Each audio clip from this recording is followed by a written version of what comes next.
So I'm going to give you a definition right away, and this is from the AB book, of a definite integral. Okay, so we're going to start with definite integral, and you can take a picture of this if you want. You can just kind of ignore it if you want. It's very wordy. It's very mathy, and I'm going to explain to you what it really means. Okay? And I want you to think about, because we're not going to talk about Riemann sums yet, but if you think about the ability to create infinitely small rectangles underneath a curve to the x-axis and finding the area, that's what this really is all saying, okay?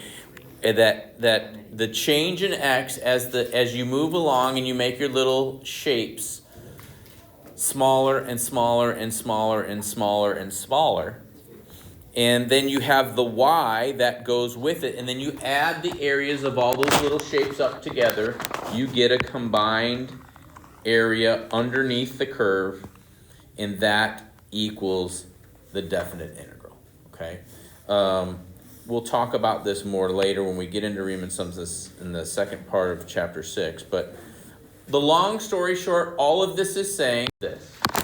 The area under the curve is the same value as the definite integral. That is the moral of the story. Okay?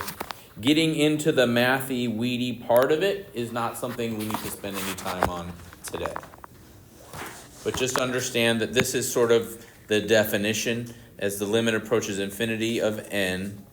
So as we take an infinite number of rectangles or trapezoids or whatever your shape is and add them and add their areas together, because that's all that this is, the y times the x, that's the area of a rectangle, then that area underneath the curve is the definite area. Okay? That's all we're trying to get across there. So, let me give you some examples. Again, if you want to take pictures of these, you can. If you feel confident about it and you don't want pictures of them, that's fine too. Just as a general idea. So if I have this curve, here's a curve. Okay. Y or f of x. The area underneath it from A to B with respect to the x-axis. The area of this is the same as the definite integral from the lower limit of a, upper limit of b, of f of x. The area under the curve is the integral. The curve does not have to always be above the x-axis. The curve can go below the x-axis. When it is below the x-axis, the area of that is considered negative. So when I'm looking for the combined area of this, I would take the positive area, the negative area, the positive area, combine those all together. It's still the same. This is a different f of x, but the definite integral is still from the lower limit a to the upper limit b of f of x. That will give us the area underneath the curve. None of this should be new to you. Okay? Any questions about that? So the first thing I want to do is go through 3 little examples. And I do want you to take a picture of, because I want you to do the calculations for those 3. And I colored boxes around them because I'm going to do some colored shaping around them as well. When you see problems like this, you are being really asked, for all intents and purposes, to draw a shape underneath the curve and calculate the area of that. And when I say calculate that area, I'm talking about old school geometry calculations, counting boxes where boxes can be counted, or counting, finding areas of triangles, or finding areas of rectangles. In some cases, you're going to find partial areas of circles, that kind of thing. So go ahead and find the areas of those 3. We'll circle back and see how we do and move forward from there. So for the first one here, all right, I went ahead and shaded in. Okay, we got a little trapezoid. You don't have to count it as a trapezoid. It doesn't matter. You could count these 2 and then find this little triangle here too. That works. So you should have got 4. Did you get 4 for that one? Very good. Okay. For C, we're going from 5 to 7. So we only have this little triangle here. And so this is 2 by 3, but half of it is missing, so that is -3. Okay? Because it's below the x-axis, it has to be negative. So be careful with that. So the area of the triangle is 3, but because it's below, it has to be negative. All right, now on this one, for part D, I didn't actually do shading, but what I did indicate was that the area up here, because this is the area of the whole thing, the area underneath the whole thing. So you're taking the area of this, which is positive, you're taking the area of this, which is negative, and this area ends up being 10, and this one ends up being 8, which means the area, the definite integral from 0 to 9 of f of x is 2. Okay? So do we need to do it? Can you just do not that block, but the second block? This one over here? No. Oh, right here? Yes. So here's the way I would look at this one. If it was me. Oh, actually, can you do Hold, that please. block and Okay, so we got a triangle here. Okay. That's the way I would do it. Then I got another triangle here. I try to get the triangles. I don't want to have to be dealing with trapezoids if I don't have to. Right? So that one here is 2. This one is 3. Then I got 3 more right there. And then 2 more right there. So there's where my 10 comes from. That's the way I would do it. Be careful not to count this block twice. So if I counted it here in the long one, but you don't count it over here. That's the way I would have done that one myself. Or there's lots of different options, right? You could take this rectangle down here, and then you could get pieces and parts and that kind of thing. So the trick is where some of you were coming up with 3/4 and stuff, you were trying to estimate like this area or this area over here. Try to find a full triangle. And that way, everything that's left over will be either a square or a rectangle. Because think about a trapezoid. A trapezoid really is a couple triangles with a rectangle in there somewhere. Okay. All right, let's move on to, because you're going to do some of that. Let's talk about your calculator. Okay. Now, I'm going to show you both ways that you can do integration. For the problems that we're doing today, to be perfectly honest, the first one is easiest, but you are welcome to do whichever one you like, okay? So I'm going to show you the first way. Since we're definite integral, I prefer using the math menu, okay? Because in the math menu, you just go to number 9 and you enter all the information in, and then you just hit enter, and it's done. It looks like, okay? Let me zoom in on that so you can see it a little better. But this is the math menu, and number 9 is, that means a finite integral, definite integral, okay? And so after you press number 9, this is the screen that you get. Like they set the whole thing up for you, right? Okay, and so you can enter all your limits in. You can enter your expression or polynomial in. Just make sure whatever variable you use, most of the time you're going to use x, right?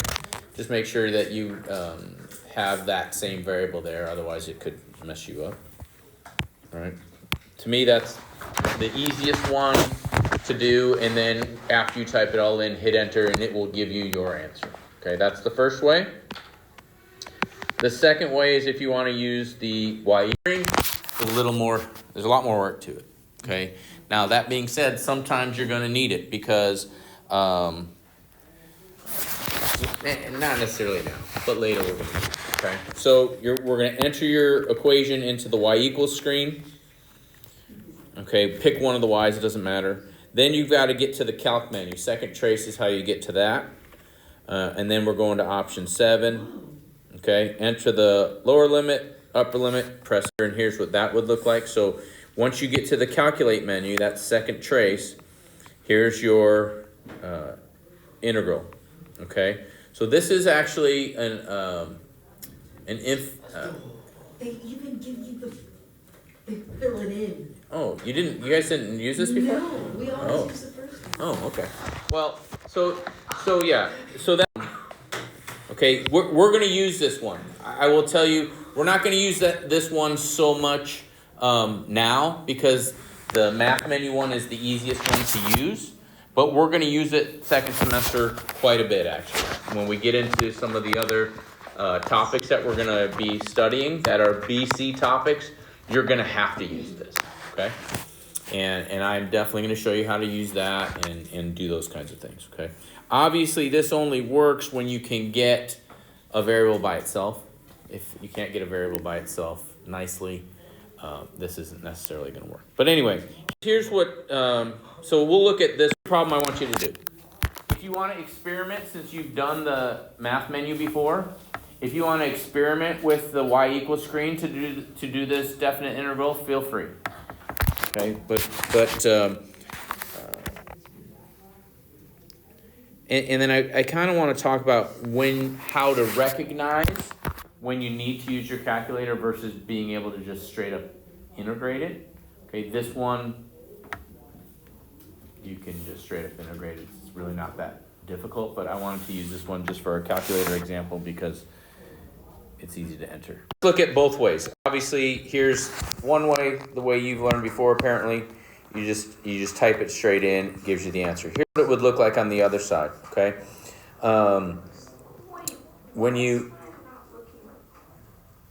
Did you enter your equation correctly? Yeah. That's okay. So this is the thing. This graph doesn't always represent the area. Depending on, as we get into some other topics, and I can't remember which ones off the top of my head. But when you get to this screen and you hit second calc and you hit number 7, it asks for the lower limit. So just type in -3, then hit enter. Then it asks for the upper limit. Type in 1, hit enter again, and then you'll be done. I think you have to hit enter again. Maybe you don't. Okay? And notice here, it's really small, but let's make this. Okay, so then it tells me that the integral does equal 4 right there. It's really small, but of course it's the same thing. It's the same problem. Two different ways of getting to it. Okay, Isabella, you know what you're doing over there with your little Casio? Hers is so good, it just grabs the one y equals 4 as the answer. Yeah. Okay. So that's how you use the calculator. I will tell you, like I said, this particular problem you didn't need a calculator for. I picked one that was easy, that was going to come out nice. Remember a couple things when you do have to do calculator problems. One, always round or truncate to 3 places. On the AP exam, truncating is allowed. And for those of you who don't know what truncating is, it's you just take the 3 digits past the decimal and you don't care about anything else after that. You don't worry about going, oh, does this number stay the same or does it go up? You just drop every other number. That's what truncating is, okay? Rounding, of course, is just regular rounding. So there are oftentimes 2 correct possible answers that would be accepted. A rounded version and a truncated version. Basically, when you don't round up, your answer is the same as the truncated answer. Here's what I mean. Let me give you an example. So if I have a number 1.24724, I can't think of any more numbers apparently. Okay, let's say this is what's coming up in my calculator, right? If we know that going to 3 places, this is where I have to pay attention. This 2 says the 7 stays the same. So you would write 1.247. This is rounded.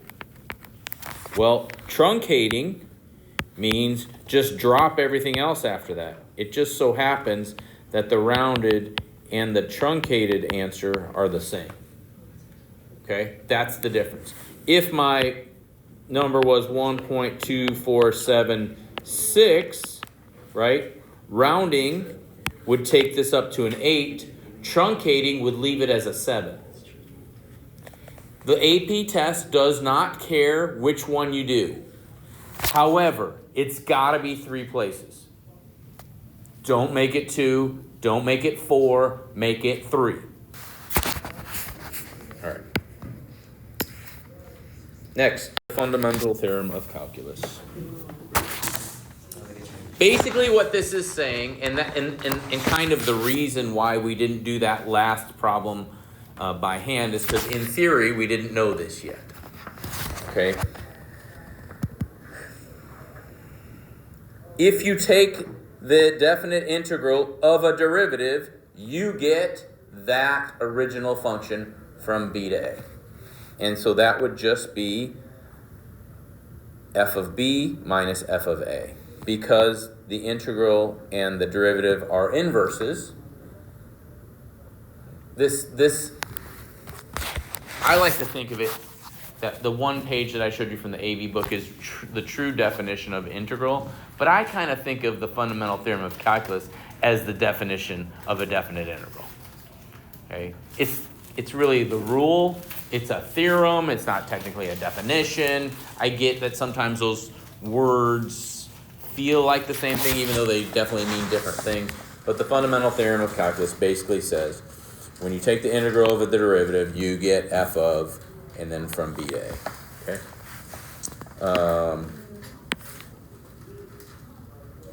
We are going to go through 2 examples. One that's pretty straightforward, and one that we're going to do some u substitution on. Okay. So we did the antiderivatives, or infinite integrals, if you will, before, and now we're going to look at definite ones. So here is the one that I would like you to do. I will make it bigger because it's so small. It is in your book on page 130 as well.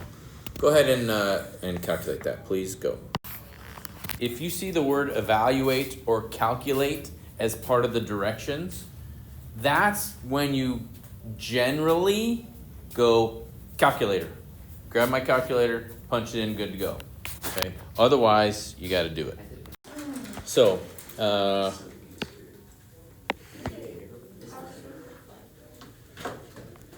I was going to show you. No, I'm going to show you that. Sorry. Okay. So, right away, I'm going to change this to. I'm going to change this to 2y to the 1/2. Okay. So then I add 1 to that. That becomes 3/2. Divided by 3/2 is the same as multiplying by 2/3. That's why this is 4/3. And then, of course, that is y. So then from 4 to 0, like, there's nothing to do. You plug 0 in. Down here, you're going to subtract 0. So that's where that comes from. I plug my 4 in here. The square root of 4 is 2. 2 to the 3rd is 8. So that's where this 8 comes from. 8 times 4/3 is 32/3. This is 12/3. 32/3 plus 12/3 is 44/3. I believe, well, first off, this would not be a free response question. But let's say it was. I think you could stop here. They don't even care. But this is not going to be a free response question. This would be a multiple choice, if anything. There will probably be context to it. Not as simple as that. Okay. Any questions on that one? Let's do another one. A little trickier. Why is this trickier? What makes it trickier? U substitution. You can, yep. You're probably going to want to use U substitution here. And so when you use U substitution, what else change? What else can change, I guess? It's not Your bounds, limits. bounds. Yes. So what you can do, okay, you can change these. And I'm gonna show you this problem by changing them. Just so you know, it is not required. You can do your U substitution integration, and when you put it all back, you can put it all back in. You can put what you substituted back in and use these limits at the end. There's a little extra work involved. But then at the same time, there's a little extra work involved at the front end to change these limits. So it's up to you. I believe you were taught to change them. And so if that's what you're comfortable with, stick with that, okay? So go ahead and give that a shot. So, yeah, no, I definitely messed it up. And I know exactly where I did, but it's okay. I'm going to show it anyway, and then we'll fix it. So, okay, u is 2x minus 1, right? Now, here's where I went ahead and changed the limit. So since when x is 5, I plug this in, this is 9. When I plug 1 in here, I get 1. Now, you can then basically do a new problem, okay? And I messed up over here. I missed a sign up. This is where I messed up. But anyway, we'll get that in a second. So what's important is that you've got this, when you get the x by itself, because I need the x by itself here, add the 1, divide by 2, okay?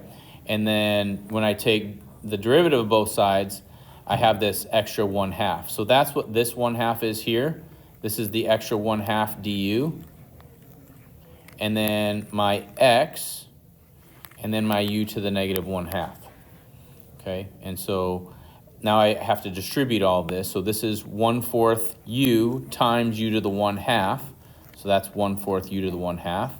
Then I have 1/4 times u to the negative 1/2. Okay. Now, I watched some of you, here's where we made a mistake. Some of you subbed back in for u, and you put 2x minus 1 in here, which you are allowed to do after this. But if you do that, then your limits stay the same as 1 and 5. Okay? So if you sub back in for u, then your limits revert back to the original limits, because now I have a problem with x's in it instead of u. If you keep it as u, from here you can just evaluate. And that's where I messed up, I think. Okay? So then I integrate this. Of course, this is 3/2 times 2/3. Okay, so 2/3 times 1/4 is 1/6. So that's u to the 3/2.